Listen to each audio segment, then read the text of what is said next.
मित्रांनो नमस्कार. माझ्या मॉडर्न गोट फार्मिंग चॅनलमध्ये आपले मनापासून स्वागत आहे. मित्रांनो मी आज एका ऑन द वे होतो तर मला एक घोडा आणि गाडी दिसली.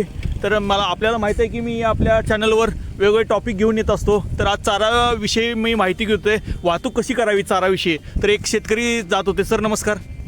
आपण ही घोडागाडी चारा वाहतूकसाठी केलेली आहे. बरं, रोज असं करता ॲक्टिव्हिटी?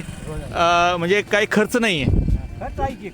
खर्च कसा? त्याला पोटाला घालायला पाहिजे. फक्त चाराचं त्याला खाद्य घालणं आणि तुमचं गाडीचं खर्च हाच आहे फक्त, बाकी इतर मेंटेनन्स काय नसतो. माझा पगार आहेच की हो साहेब. बरोबर आहे की.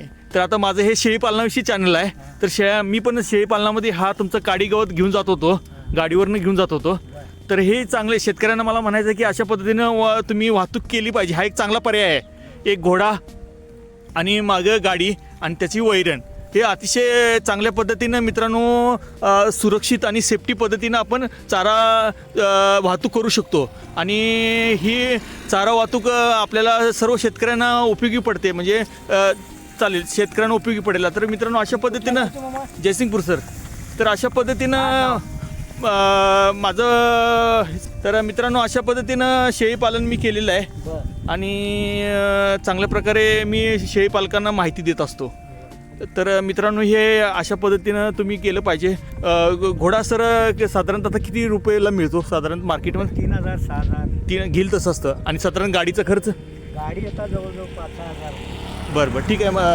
आपल्याला जास्त वेळ रोडवर घेता येत नाही तर बरं चालेल. तर अशा पद्धतीने मित्रांनो संपूर्ण नाव काय सांगतो मी. चला तर अशा पद्धतीने काम करा मित्रांनो. अशा पद्धतीनं वाहतूक करा तर अतिशय सुटसुटीत आणि पर्याय येईल.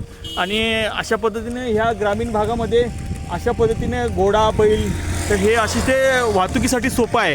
म्हणजे आपल्याकडे सर्व गोष्टी असतात, फक्त आपण व्यवसायाला डोकं लावून केलं पाहिजे. तर अशा पद्धतीने पण वाहतूक केली पाहिजे. एक घोडा गाडी आणि वाहतूक. तर अशा पद्धतीने मित्रांनो शेतकऱ्यांनी हा विचार करावा. चला धन्यवाद.